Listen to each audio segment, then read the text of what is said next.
Hello students, so our first unit is some basic concepts of chemistry. तो chemistry आपको समझनी है कि केमिस्ट्री होती क्या है, बट उससे पहले हम समझेंगे कि मैटर क्या होता है। वैसे आप 9th क्लास में पढ़ के आए हो, सबको पता होगा कि मैटर क्या होता है। So let us discuss a matter क्या है बेटा? Matter any stuff that around you that is called the matter. ठीक है, stuff around you that is called the matter. Suppose I am saying this marker that is also a matter. ठीक है, the air you breathe that is also matter, the flower you smell that is also matter, the water you drink that is also matter, the food you eat that is also matter. So anything which is present around you that is called the matter. Clear बच्चे? So matter क्या है? Generally matter कोई भी चीज जो आपके surrounding atmosphere में है वो क्या कहलाती है? मैटर कहलाती है। इसीलिए हम मैटर क्या बोलते हैं? मैटर क्या होता है? Anything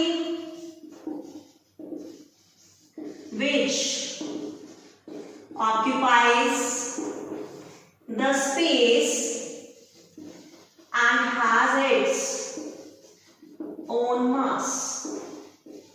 कि कोई भी चीज अगर उसका अपना मास होता है और क्या होता है, वो कुछ स्पेस लेती है, कोई जगह लेती है, उसको हम क्या कहते हैं? मैटर कहते हैं। सपोज ये मार्कर की मैं बात करती हूँ, ठीक है, अगर मैं इसको अपने हाथ पे से रखती हूँ, ठीक है, इसने क्या लिया हुआ है बेटा?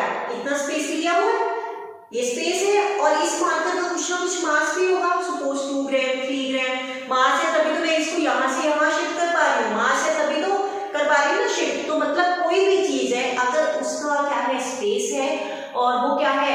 मास लेती है, तो उसको हम क्या कहते हैं? मैटर। अब बहुत सारी चीजें ऐसी होती है कि जो मैटर नहीं भी कहलाती। फॉर एग्जाम्पल साउंड स्पेस तो लेती है, ट्रैवल करती है, हाँ, तभी आपको सुनाई देती है। साउंड अब क्या है? मैटर है? नो। लाइट मैटर है? नो।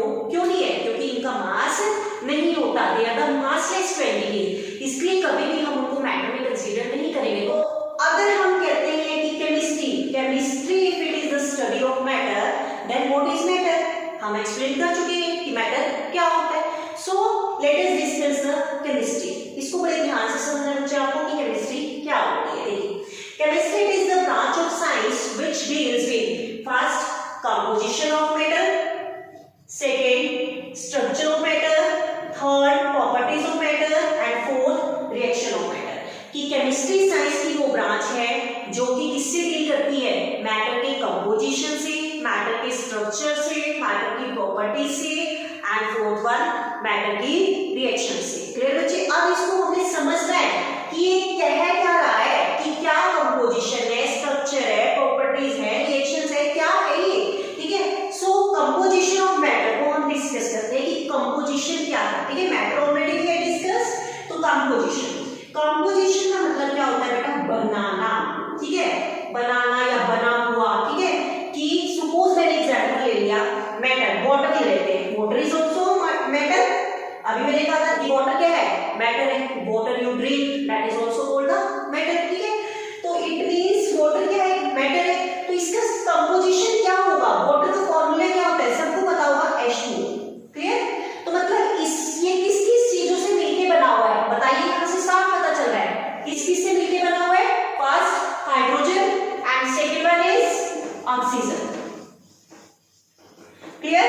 तो ये हो गया कंपोजिशन ऑफ मैटर, कि मैटर की कंपोजिशन हमें कैसे डिफाइन करनी है कि मैटर किस तीन चीजों से मिलके बना हुआ है, वो क्या हो गया? कंपोजिशन। तो केमिस्ट्री फर्स्ट किससे डील करती है? कंपोजिशन से। क्लियर बच्चे? सेकंड हम बात करते हैं स्ट्रक्चर। स्ट्रक्चर मतलब क्या होता है? दैट इज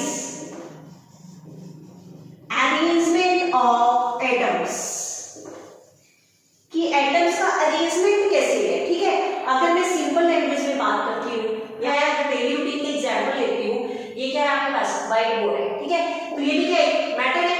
तो इसका अरेंजमेंट कैसे हुआ है? ठीक है, तो आपके पास यहाँ पर अरेंजमेंट अगर ये व्हाइट बोर्ड बना हुआ है तो इसमें पार्टिकल्स कैसे पैक है? क्लोजली पैक है, तभी तो इकट्ठे होके क्या बना है? व्हाइट बोर्ड बना हुआ है। तो और इस हियर, तो that is a structure of matter. ठीक है, हम एक्चुअली में वाटर की ही बात कर लेते हैं। चलो स्ट्रक्चर समझने के लिए वाटर की अगर हम बात करते हैं तो वाटर में देखो, अगर मैं इसको बोलती हूँ कि ये सॉलिड में क्या है?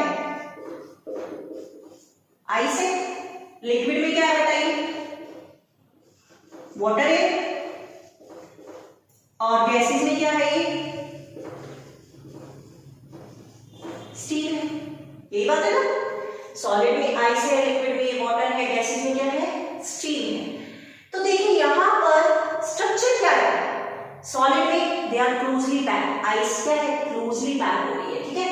लिक्विड्स में क्या है? पार्टिकल्स थोड़ा सा लूजली पैक्ड हो गए हैं, और गैसेस में क्या है? बहुत लूजली पैक्ड हो गए हैं। तो ये it's depend upon the structure. जो मैटर है, मतलब जो केमिस्ट्री है, वो स्ट्रक्चर के ऊपर भी डिपेंड करती है कि हमारे मैटर का स्ट्रक्चर क्या है। क्लियर बच्चे?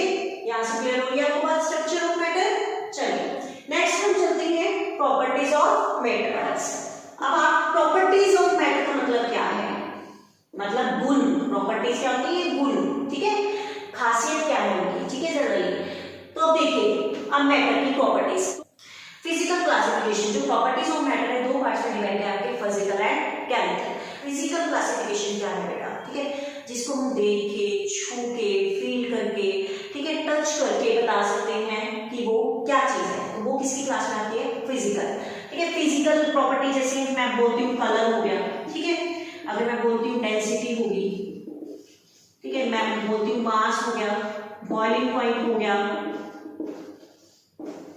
ठीक है, फ्रीजिंग पॉइंट हो गया, तो ये सारी किसकी क्लास में आ रही है? जनरली फिजिकल क्लासिफिकेशन है। एग्जांपल अगर मैं दूं कि फिजिकल, क्यों? अगर मैं सपोज बोलती हूँ कि ये व्हाइट बोर्ड है, इसका कलर कैसा है? व्हाइट है, देख के बता पा रही ना, डायरेक्ट किधर ले गया?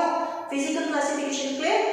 अगर मुझे generally in terms of chemistry में बात करनी है कि फिजिकल नेचर में को मैं कैसे क्लासिफाई कर सकती हूँ, ठीक है। सपोज मैंने एग्जांपल ले लिया वाटर का, ठीक है। अगर मैंने एग्जांपल ले लिया वाटर H2,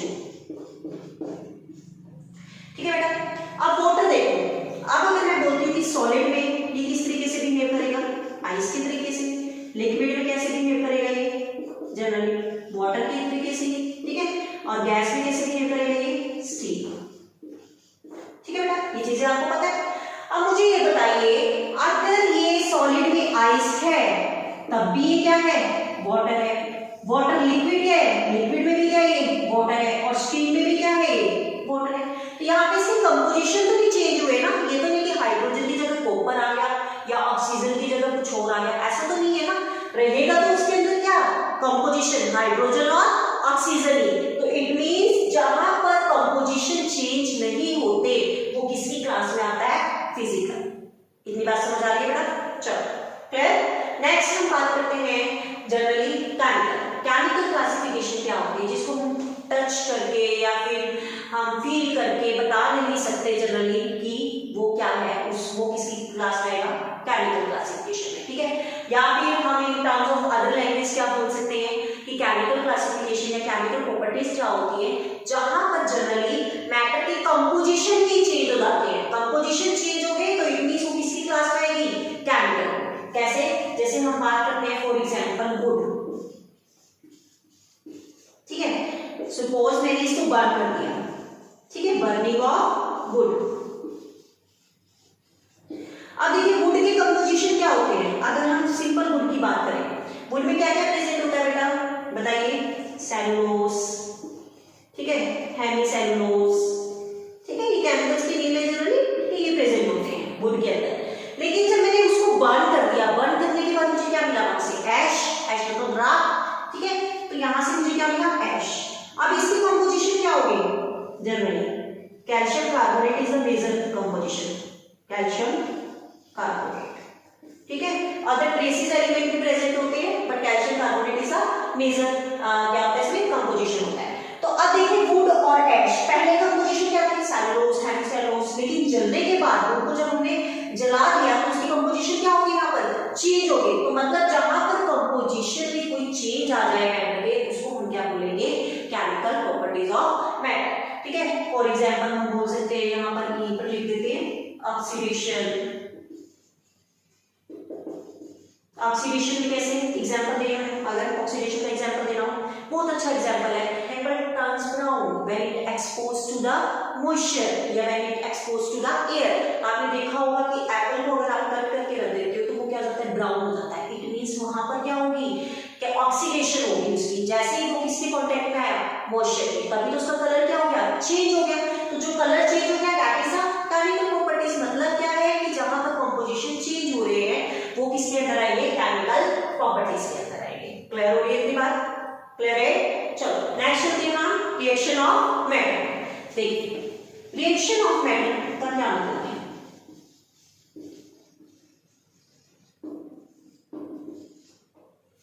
जैसे फॉर एग्जांपल कि रिएक्शन की मतलब एक सब्सटेंस अगर किसी दूसरे सब्सटेंस से रिएक्ट कर रहा है और वो क्या दे रहा है, हमें नया प्रोडक्ट दे रहा है, ठीक है, तो वो क्या होगी, रिएक्शन होगी। जैसे फॉर एग्जांपल बहुत अच्छा डेरिवेटिव एग्जांपल बताऊंगी मैं, आपको समझ आ जाएगा। सपोज मैंने क्या लिया, मिल्क लिया, ठीक है, मिल्क के अंदर मैंने थोड़ा सा क्या डाल दिया, खट्टा डाल दिया, ठीक है, खट्टा ऐसे लिख देते हैं। चलो क्या बन गया यहाँ से, कर्ड, ठीक है ना, बॉइल्ड मिल्क। बॉइल्ड मिल्क में अगर मैं थोड़ा सा खट्टा डाल देती हूँ, ठीक है, तो उससे क्या बनता है, कर्ड। अब देखिए मिल्क में क्या प्रेजेंट होता है बेटा, प्रोटीन। और देखिए अगर मैंने इसके अंदर खट्टा डाल दिया, खट्टा मतलब इसके अंदर क्या है आपके पास, लैक्टिक एसिड। फिर अब ये दोनों आपस में रिएक्ट करेंगे और इसको किसमें चेंज कर देंगे, कर्ड। तो पहले तो आपके पास बॉइल्ड मिल्क था, उसने क्या करा, खट्टे के साथ रिएक्शन करी। खट्टा मतलब कोई भी आप चीज को दही जमाने के लिए आप बेसिकली यूज करते हो, ठीक है ना, उस खट्टे के साथ उसने रिएक्शन करी और एक आपको नया क्या दे दिया, प्रोडक्ट दे दिया। तो मतलब that is a reaction of metal, कि एक सब्सटेंस ने दूसरे सब्सटेंस के साथ रिएक्ट करा और हमें क्या दे दिया, एक नया प्रोडक्ट दे दिया। तो that is called the reaction of metal. In terms of अगर मैं अदर लैंग्वेज बोलूं, जैसे सपोज हाइड्रोजन है, हाइड्रोजन, ठीक है, इसको हम कैसे लिख सकते हैं, H2। ऑक्सीजन O2, ये हमें क्या देगा, वाटर, मतलब H2O। बैलेंस कर दो इसको, यहाँ से O, इसको मैं क्या लगा देती हूँ, हाफ लगा देती हूँ, ठीक है। तो इट मींस यहाँ पर ये क्या है, रिएक्शन ऑफ मेटल की हाइड्रोजन ने किसके साथ रिएक्ट करा, ऑक्सीजन के साथ, तो एक आपको नया क्या प्रोडक्ट दे दिया, वाटर। तो that is called the reaction of metal. तो होप सो आपको केमिस्ट्री समझ आ गई होगी कि केमिस्ट्री क्या है। तो chemistry is the branch of science which deals with the composition, structure, properties and reaction of matter। मैंने आपको चारों की एग्जांपल्स दे दी कि आप किस तरीके से इसको समझ सकते हो। क्लियर बच्चे, तो ये अब आपको होप्सो समझ आ गया होगा कि कंपोजिशन क्या होते हैं, स्ट्रक्चर क्या होते हैं, प्रॉपर्टीज क्या होती है एंड रिएक्शंस क्या होती है, ठीक है। अब हम इसके जनरली इंपॉर्टेंस पढ़ेंगे कि केमिस्ट्री की हमारी कहाँ पर इंपॉर्टेंस है, ठीक है। इसको हम नेक्स्ट लेक्चर में कंटिन्यू करते हैं, ठीक है बच्चे, क्लियर।